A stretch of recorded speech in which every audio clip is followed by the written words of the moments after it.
தவளை தன் வாயால் கெடும் கேள்விப்பட்டிருப்பீங்க. அதுக்கு ஒரு சிறந்த எடுத்துக்காட்டு தான் இந்த வீடியோ.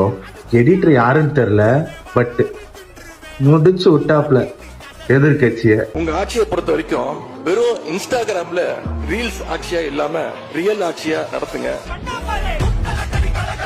ரீல்ஸ் வந்து நல்லா போடுறீங்க தம்பி. திராவிட முன்னேற்ற கழகத்துடைய தலைமையில் தேர்தலை சந்திச்சு வென்ற தோழமை இயக்க சட்டமன்ற உறுப்பினருடைய ஆதரவோடு ஆட்சி அமைத்திருக்கக்கூடிய மாண்பு முதலமைச்சர் அவர்களுக்கும் என்னுடைய வாழ்த்துக்களை நான் மீண்டும் தெரிவித்துக் கொள்கின்றேன். இன்ஸ்டாகிராம்ல 2 மணிக்கு ரீபோஸ்ட் பண்றார். யாருடைய காலை தேடி இன்ஸ்டாகிராம்ல 1 லட்சம் சேர் போட்டோம், 1 லட்சம் சேர் போட்டோம், 1 லட்சம் சேர் போட்டோம், 1 லட்சம் சேர் போட்டு 1 லட்சம் சேர் போட்டோம். இதெல்லாம் பேர் எனக்கு தெரியுமா? உனக்கு நர்வஸ் வீக்னஸ் ஜாஸ்தியா இருக்கு. டெய்லி ஒரு நியூரோபியன் இன்ஜெக்ஷன் எடுத்துக்க. ஒரு பிரைவேட் கம்பெனில எல்லாம் வந்து உதயநிதி ஸ்டாலின் வாட்ச்மேனா கூட எடுத்துக்க மாட்டாங்க. உனக்கெல்லாம் போலீஸ்காரன் பத்தாதுடா, வேட்டக்காரன் தான்டா வேணும். இதுவரை தாழ்வான பகுதியில் இருந்து 199 193 உனக்கு பேசவும் தெரியல. புதுசு புதுசா வந்திருக்கு. கொள்கைனா என்னன்னு கேக்குறான். அவனுக்கு என்னன்னு தெரியல கொள்கைனா. அவங்களுக்கு எல்லாம் திமுக உடைய கொள்கையை பத்தி நீங்க பேசணும். பேசாம இருனா இருக்கவும் மாட்டேன். அண்ணன் அடுத்தவங்களுக்கு இவ்வளோ அட்வைஸ் பண்றாருல, ஆனா போன 5 வருஷம் அண்ணனோட ஃப்ரெண்ட்ஸுங்க என்னெல்லாம் வேலை பார்த்தாங்கன்னு சொல்லவா? உங்கள் அன்பன் ஹேமந்த் அப்படிங்கிற ரிசர்ச்சர் இந்த காப்பர் பிளேட்ஸை மீட்டு கொண்டு வரணும், அதை பத்தி பேச கொஞ்சம் அப்பாயின்மெண்ட் கொடுங்கன்னு தான் கேட்டிருக்காரு. அவருக்கு அப்பாயின்மெண்ட் கூட கொடுக்காம அலைய விட்டுருக்காங்க. அப்படி அலைய விட்டது யாருன்னு தெரியுமா? நம்ம அண்ணனோட தோஸ்து தங்கம் தென்னரசு. அப்படின்னு நான் சொல்லல, நம்ம ஹேமந்தே அவருடைய சோசியல் மீடியா ஹேண்டல்ல பப்ளிக்கா புலம்பியிருக்காரு. என்ன ஏன்டா அடிக்கிற? இங்க அடிச்சாதான்டா அங்க வலிக்கும். இவங்க கவர்மெண்ட் இருக்கும்போது அப்பாயின்மெண்ட் கூட கொடுக்காம அலைய விட்டுட்டு இப்ப அடுத்தவன் மீட்டு கொண்டு வந்த உடனே ஆளுக்கு அறிக்கை கொடுத்துட்டு இருக்காங்க. குச்சமே இல்ல. ராசா ப்ரோ, வாட் ப்ரோ, உங்களுக்கு அரசியலே தெரியாதனாலதான் இந்த மக்கள் வந்து உங்களை ஓரமா உட்கார வச்சிருக்காங்க. அப்படி இருந்தும் கூட எங்களுடைய தளபதி மேல, எங்களுடைய தலைவர் மேல நீங்க மத சாயத்தையும் சாதி சாயத்தையும் பூச நினைக்கிறீங்களே, இதெல்லாம் நியாயமா bro? What bro, it's very very wrong bro. ராசா ப்ரோ, நீங்க சொன்ன 100க்கு 100 உண்மை ப்ரோ. எங்களுடைய தலைவர் மதத்தை சார்ந்தவர் தான். இந்துக்கள் மதத்தை சார்ந்தவர், இஸ்லாமிய மதத்தை சார்ந்தவர், கிறிஸ்தவ மதத்தை சார்ந்தவர், இப்படி எல்லா மக்களுக்கான தலைவர் தான் எங்களுடைய ஜோசப் விஜய் ப்ரோ. எங்க தலைவருக்கு மத சாயத்தை பூசுறதை விட்டுட்டு உங்க கட்சியை வளர்க்கறதுக்கு வேலையை பாருங்க ப்ரோ. கட்சியில ஆளே காணும் தேடிக்கிட்டு இருக்காங்க. சோத்திரை அடி வாங்கியாச்சு, சேத்திரை அடி வாங்கியாச்சு. தளபதி விஜய் அவரோட முதலமைச்சர் பதவியை இன்னைக்கே இப்பவே ராஜினாமா பண்ணணும். தமிழக வெற்றி கழகத்தோட தீவிர தொண்டை, நான் தளபதியோட 20 வருஷ ரசிகனா வன்மையா கேட்டுக்கிறேன். இப்படி எல்லாம் நான் மக்கள் எல்லாம் சொல்லணும் தானே கண்ணுல விளக்கெண்ணெய் ஊத்துட்டு வெயிட் பண்ணிட்டு இருக்கிறீங்க. ஒரு நாளும் அது நடக்காது. தளபதி முதலமைச்சராகி இன்னும் முழுசா 1 மாசம் கூட ஆகல, அதுக்குள்ள இந்த இடத்துல குப்பைகள் அகற்றப்படவில்லை. இந்த எம்எல்ஏக்கள் செய்தது தவறு, போக்சோ கேசஸ் நடக்குது, கொலை கேசஸ் நடக்குது அப்படின்னு குறைகள் சொல்றீங்களா? சொல்லிட்டு போங்க. சிஎம் கான்வாய், மக்களுக்கு இடையூறு இல்லாம ஒரு தனிப்பாதை, 717 டாஸ்மாக் கடைகள் அடைப்பு, அம்மா உணவகங்கள் புதுப்பிப்பு, இந்த மாதிரி நல்ல விஷயங்கள் நடக்குது. அதையும் போட்டுடலாமே. எங்க அந்த ஒருத்தரை குறை சொல்லணும், அவர் சிஎம் பதவியில இருந்து கீழே இறங்கணும். இங்க அவங்க குறை சொல்றது நான் தப்புன்னு சொல்லல, ஆனா தளபதியோட ஆட்சி மேலையும் தளபதி மேலையும் குறை சொல்லணும்ன்றதுக்காண்டியே எப்போ ஒரு கற்பழிப்பு நடக்கும், எப்போ ஒரு கொலை நடக்கும் சொல்லி வெயிட் பண்ணிட்டு இருக்கிற அந்த மனநிலை, அங்க ஒரு உயிர் போக போதும், அங்க ஒரு தப்பு நடக்க போதுன்னா அதை தடுக்கிறது எப்படின்னு தான் பார்க்கணுமே தவிர அந்த தப்பு எப்போ நடக்கும், நம்ம எப்போ தளபதியை குறை சொல்லலாம்னு வெயிட் பண்ணிட்டு இருக்க அந்த மனநிலை பயங்கரவாதத்தை விட மோசமானதுன்னு நான் நினைக்கிறேன். இந்த மாதிரி மக்களோட தான் நம்ம வாழ்ந்துட்டு இருக்கோமா அப்படின்னு சொல்லிட்டு ஒரு பயத்தை ஏற்படுத்துது. ஆனா இந்த குறைகள் எல்லாம் சொல்றது யாரு தெரியுமா? கடந்த 5 வருஷம், அதுக்கு முன்னாடி 5 வருஷம், இந்த 10 வருஷமா கோமால இருந்தவங்க. அப்பெல்லாம் வாயில பால் டப்பா வச்சுட்டு தானே இருந்தீங்க. இப்பவும் அதே மாதிரி இருங்க. இந்த மாதிரி குறை சொல்லிட்டு சுத்திட்டு இருக்கிறவங்களுக்கு எல்லாம் நீங்க பதில் சொல்லி டைம் வேஸ்ட் பண்ணிட்டு இருக்கணும்னு கிடையாது. ஜஸ்ட் நம்ம பேஜை ஃபாலோ பண்ணி வச்சுட்டு அவங்க என்ன குறை சொல்றாங்கன்றதை எனக்கு டிஎம்ஆ ஷேர் பண்ணுங்க. மண்டையில உரைக்கிற மாதிரி தக்க பதில் கொடுத்து வீடியோவா ஷேர் பண்றேன். தமிழக வெற்றி கழகத்தில் இருக்கிற ஒரு நிர்வாகியா இருந்தாலும் சரி, எம்எல்ஏக்களா இருந்தாலும் சரி, அமைச்சர்களா இருந்தாலும் சரி, ஏன் தளபதியாவே இருந்தாலும் சரி, எங்க தப்பு நடந்தாலும் அதுக்கான தக்க நடவடிக்கைகள் எடுக்கல அப்படின்ற பட்சத்துல நாங்களே கேள்வி கேட்போம். நாங்க மட்டும்தான் கேள்வி கேட்போம். கோமால இருந்தவங்க எல்லாம் யாரும் பேசக்கூடாது. அது என்ன கவர்ச்சி அரசியல் புரிதல் வார்த்தையை பயன்படுத்தினா எனக்கு நல்லா வந்துடும் வார்த்தை. என்ன வார்த்தை வந்துடும்? இவர் ஆக்குப்பைங்க கான்ஸ்டிடியூஷனல் சேர் பிரதர் ப்ரோ விஜய் அப்படின்னு நாங்களும் கேட்போம். நம்ம ராசா ப்ரோ, என்ன ப்ரோ ரொம்ப ஜாலியா பேசிக்கிட்டே இருக்கீங்க, ரொம்ப ஓவரா பேசுறீங்க. நீங்க பண்ண தப்பெல்லாம் மறந்து போச்சுதா? உங்களோட ஒரே ஒரு தப்புனாலதான் காங்கிரஸ் இது வரைக்கும் 15 வருஷமா ஆட்சிக்கு வர முடியாம இருக்குது. நீங்க பண்ண 2G மெகா ஊழல், இந்த ஒரே ஒரு ஊழல்னால மட்டும்தான் அவங்களால இன்னைக்கு வரைக்கும் ஆட்சிக்கு வர முடியல. ஓகேங்களா? நீங்க அவங்களுக்கு வாங்கி கொடுத்த கெட்ட பேரு, சயின்டிபிக்கா நீங்க என்ன பண்ணீங்க? இப்ப நீங்க கூட ரீசெண்டா உங்களோட ஆடியோ கான்வர்சேஷன்லாம் கேட்டோம். அதுல நீங்க என்னெல்லாம் பண்ணீங்க நீங்களே அக்னாலேஜ் பண்ணிருக்கீங்க.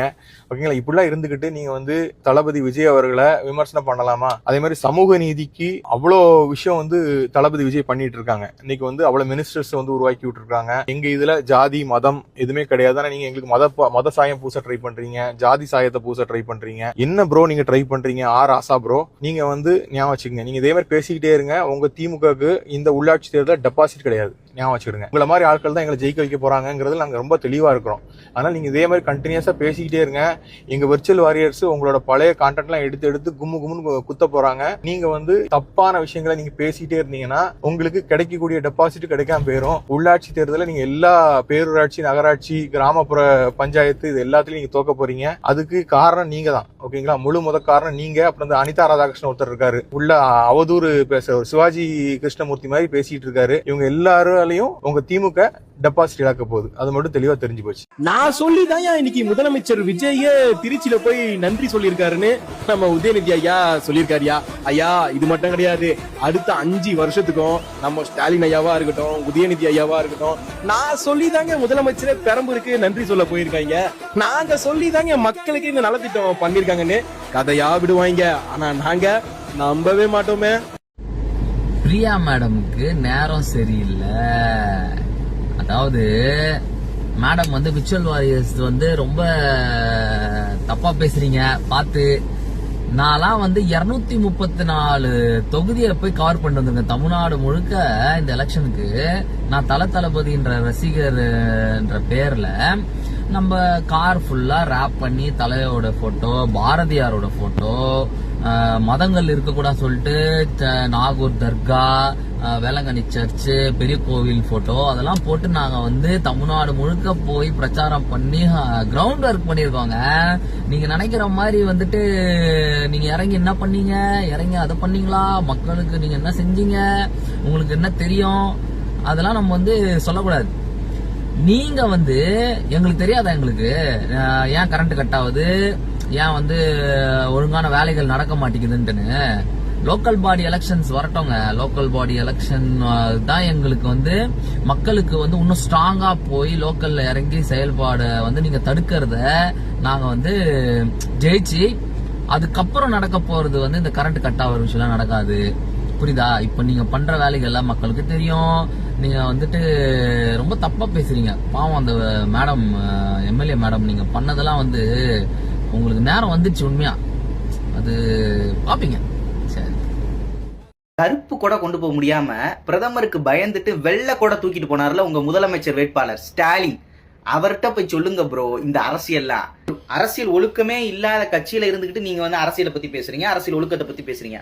முதல்ல அந்த தோத்து போனார்ல உங்க முதலமைச்சர் வேட்பாளர் ஸ்டாலினுக்கு, அவருக்கு சொல்லிக் கொடுங்க அரசியல் ஒழுக்கம்னா என்னன்னு. பால்டாயில் குடிச்சார்ல, அவருக்கு சொல்லிக் கொடுங்க அரசியல் ஒழுக்கம்னா என்னன்னு.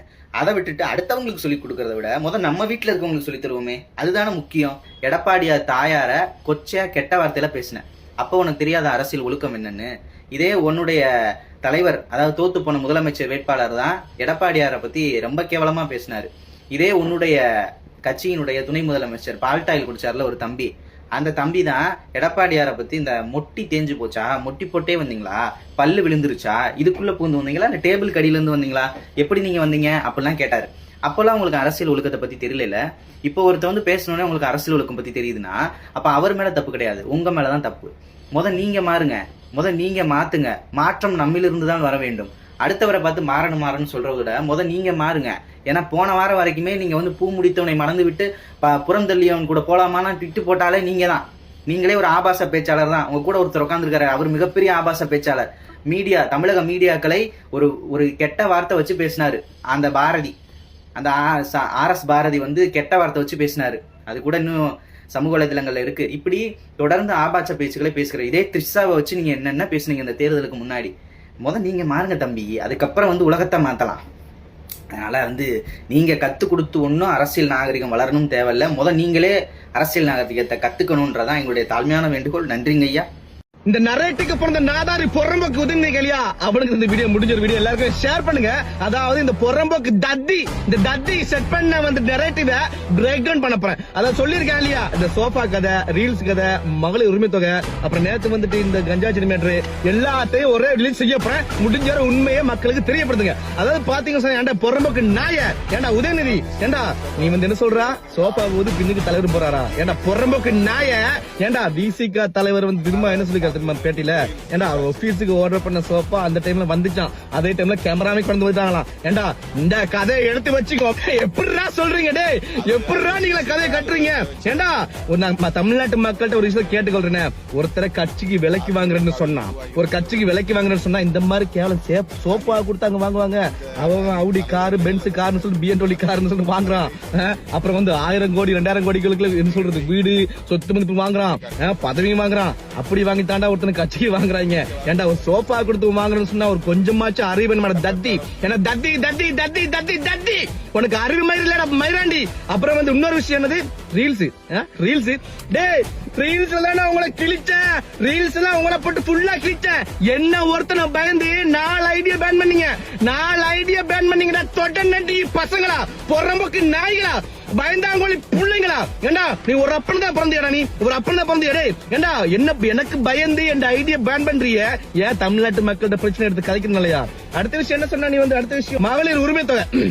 மகளிர் உரிமை தொகை அதாவது பாத்தீங்கன்னு சொன்னா இவனுங்க ஆட்சிக்கு இந்த ஒப்பங்காரன், இந்த புறம்போக்கு அடுத்தவன், அந்த பெத்து வச்ச புறம்போக்கு, அந்த புறம்போக்கு ஆட்சிக்கு 2 வருஷம் கழிச்சுதான் அந்த மக்களுக்கு 1000 ரூபாய் காசு கொடுத்தான். அந்த 1000 ரூபாய் காசு கூட எல்லா மக்களுக்கும் போய் சேரலங்க, குறிப்பிட்டாங்களா போய் சேர்ந்துச்சு, எல்லாருக்கும் கொடுக்கல.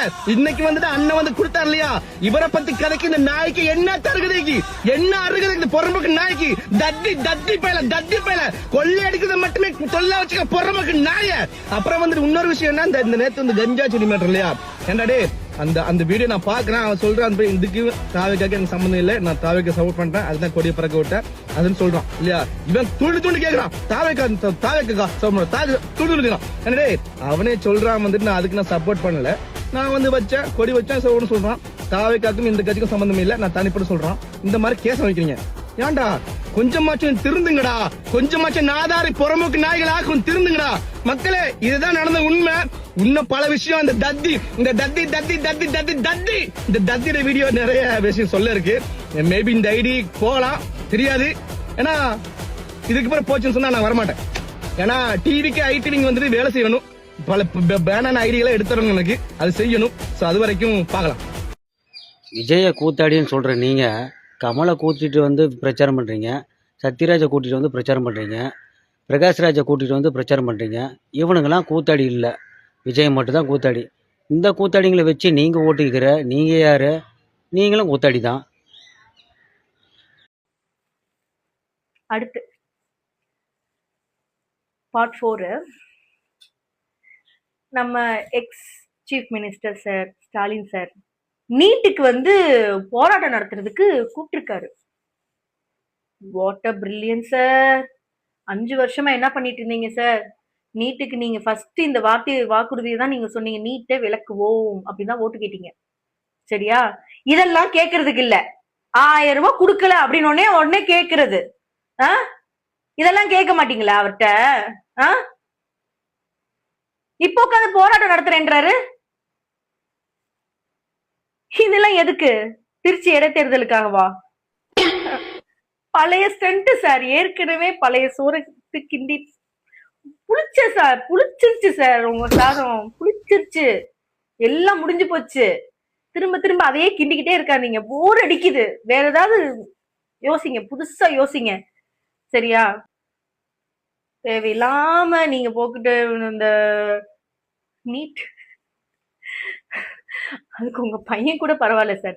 நாங்க ஒரு யுக்தி வச்சிருக்கோம், ஒரு சீக்ரெட் வச்சிருக்கோம்னு சொன்னாங்க, உடைச்சு விட்டாரு அந்த சீக்ரெட்டை. அதோட இது சூப்பர் சார், வேற லெவல்ல பண்ணிட்டு இருக்கீங்க. போராட்டம்னே நாங்க வந்துருவோம். இன்னமும் மக்கள் நம்பிக்கிட்டு இருக்காங்க, நீங்க நம்பிட்டு இருக்கீங்க பாருங்க, அதுதான் சார் பெரிய விஷயம். ரஜினி சார் அடுத்து சார் நீங்க ஒரு பேட்டி கொடுத்தீங்க, என்ன, அதாவது நீங்க வந்து என் மேல தப்பு இல்ல அப்படிங்கிறதுக்காகவே ஒரு பிரஸ் மீட் கொடுத்த மாதிரி ஒரு ஃபீல். அதாவது யாரும் இந்த இதை பண்ணாதீங்க, என்னை பத்தி பேசாதீங்க அப்படின்னு சொல்ற மாதிரியே ஒரு அதுக்காகவே வாண்டடா நீங்க ஒரு பிரஸ் மீட் கொடுத்துருக்கீங்க. சரியா? நான் என்ன சொல்றதுன்னு ஒன்றும் புரியல. ரஜினி சார், எங்களுக்கு எல்லாருக்குமே தெரியும் சார் நீங்க யாரு, விஜய் அண்ணா யாரு, எல்லாரையுமே நாங்களும் பார்த்துட்டு தான் இருக்கோம். சரியா?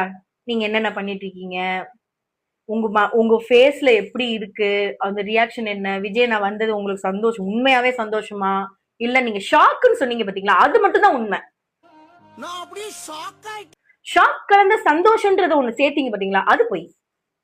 ஷாக் வேணா உண்மையா இருக்கு, ஷாக். அந்த ஷாக்ல இருந்து இன்னும் நீங்க வெளியே வரல, அது மட்டும் உண்மை. ஆனா அந்த ஷாக் கலந்த சந்தோஷம்னு சொன்னீங்க பாத்தீங்களா, அது நாங்க நம்ப மாட்டோம் சார். ஓகே, நல்லதே நினைப்போம், நல்லதே நடக்கும், வெற்றி நிச்சயம். இன்ஸ்டா ரீல் மாதிரி ஆட்சி பண்ணாம ரியல் ஆட்சி பண்ணுங்க அப்படின்னு பொங்கி எழுந்து குரல் கொடுத்த உதயநிதி அண்ணாவுக்கு தான் இந்த ஒரு சின்ன சின்ன புகைப்படங்கள். அண்ணே கொஞ்சம் சைட்ல பாருங்களேன். நீங்க யாரு, ஜான்சி ராணியா, கிட்னி திருடி? அவங்க சோசியல் மீடியால தான் இப்ப உங்களுக்காக கூச்சல் போட்டுட்டு இருக்காங்க, சொம்பு தூக்கிட்டு இருக்காங்க. அது எப்படின்னு, அது ரீல்ஸ் ஆட்சி இல்லையோ, கிட்னி திருடி ஆட்சியா இருக்கும். சரி, அதை விட்டுருங்க. அடுத்த போட்டோ அப்படி சைட்ல பாருங்களேன். இது யாரு? இது சும்மா கத்திட்டு கிடக்குதுன்னு நீங்க என்ன நினைச்சிட்டீங்க தெரியுமா? நல்லா பேசுது, நம்ம கட்சிக்கு நல்லா சொம்பு தூக்கும்னு நினைச்சு நீங்க இது ரீல்ஸ் ஆட்சி நினைச்சு பண்ணீங்களா, இல்ல குரலாட்சி லவுட் ஸ்பீக்கர் குரலாட்சி என்று பண்ணீங்களானே? இந்த காரியத்தெல்லாம் போட்டோ எல்லாம் எடுத்திருக்கீங்களே, என்ன பேசுனீங்க என்ன போனீங்கன்னு உங்களுக்கு தான் தெரியும். இது ரீல்ஸ் ஆட்சி இல்ல, இது குரல் கொடுக்கும் ஆட்சி. அத கூட விடுனே, அத கூட விடு, அத நான் ஒண்ணுமே சொல்லல. குட்டி குட்டி எப்படி குட்டி? இப்ப நிறைய பேரு என்ன சொல்றீங்க, உங்களுக்கு உங்க கட்சியில சப்போர்ட் பண்றவங்கன்னு சொல்றாங்க, இவங்களுக்கான ஓட்டா இருக்கு, சின்ன குழந்தை உள்ள வச்சு பேச வைக்கிறாங்க, குழந்தை உள்ள வச்சு இதை பண்ண வைக்கிறாங்க. அண்ணா இங்கட சைட்ல சூடுனே, சைட்ல சூடு. இது யாரு? 60-70 வயசு பசங்களா? சின்ன பசங்க. இந்த பசங்களை வச்சு ப்ரமோஷன் பண்ணீங்களா, அது ரீல்ஸ் ஆச்சு இல்லையானே? குழந்தைகளை வச்சு நீங்க உங்களை ஃபேம் பண்ணீங்களே, அது வந்து உங்களுக்கு ரீல்ஸ் ஆச்சியா தெரியல. இதான் ரியல் ஆச்சானே? இதுதான் ரியல் ஆச்சு. எங்க அண்ணன் வந்து பணம் கொடுத்து ஓட்டு கேட்கல, பணம் கொடுத்து யாரையும் ரீல்ஸ் ஆட்சி பண்ண சொல்லல. உங்களுக்கு ஒரு 4-5 சொம்பு தூக்கிகள் வந்து ரீல்ஸ் ஆட்சி பண்ணும் போது 4-5 பேர் இல்ல 4 கோடி பேரா இருந்தாலும் எங்க அண்ணனுக்காக ரீல்ஸ் ஆட்சியில குரல் கொடுக்கறோம்னா அது அவர் பணத்துக்காக இல்ல, அவர் மூஞ்சிக்காகவும் அவர் நல்லது பண்ணுவாருன்றதுக்காகவும் தான். புரியுதா? ஒரு நல்ல மனுஷன்றதுக்காக. நீங்க எல்லாம் வந்து ரீல்ஸ் ஆட்சி பண்ணாதீங்க. யாரு ரீல்ஸ் ஆட்சி பண்ணிருக்கானே? வார்த்தைகள் வந்து ரொம்ப முக்கியம்னே. வார்த்தைகளை பார்த்து பேசணும். இப்ப பாத்தீங்களா, மாட்டிக்கிட்டீங்களே, இப்படி வந்து மாட்டிக்கிட்டியா நீ?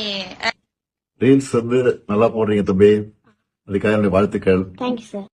ஆனா ஒரு கோமாளி இல்ல, எல்லாமே கோமாளி. ரம்மியில சொல்லுவாங்கல்ல, 13 ஜோக்கரா வந்தா என்னையா பண்றது அப்படின்னு, அந்த நிலைமையில இன்னைக்கு இந்த சோஃபா மாடல் அரசு நடந்துகிட்டு இருக்கு. உதயண்ணா வணக்கண்ணா. யாருண்ணா கோமாளி? கரெக்டா சொல்லுங்கண்ணா. யார் எதிரினே கணிக்காம நாங்க வந்து எலெக்ஷனை சந்திச்சிட்டோம் அப்படின்னு நீங்க தான் சொன்னீங்க, சரியா? சோ இதுல வந்து நாங்க எதிரியா கணிச்சது வந்து ஒண்ணுமே இல்லாத ஒருத்தவங்க நாங்க எதிரியா கணிச்சிட்டோம் அப்படின்னு நீங்க ஒரு விஷயத்த சொன்னீங்க. அந்த அந்த நீங்க ஒண்ணுமே இல்லாத ஒருத்தரை நாங்க எதிரியா சந்திச்சிட்டோம் அப்படின்னு சொல்ற தலைவர் வந்து அதிக வாக்கு வித்தியாசத்துல வெற்றி பெற்றிருக்காரு தமிழ்நாட்டிலேயே. ஆனா நீங்க உங்க தலைவர் என்ன பண்ணாரு? சென்னையில உங்க கோட்டன் இருந்தது, நிறைய அமைச்சர்கள் இருந்தாங்க, அவங்க எல்லாருமே வந்து இளவரசரை காப்பாற்றணுன்ற பேர்ல இறங்கி வேலை செஞ்சு ராஜாவை கோட்டை விட்டாங்க. அது இல்லாம ராஜாவை கோட்டை விட்டது இல்லாம அவங்களும் காலி ஆயிட்டாங்க.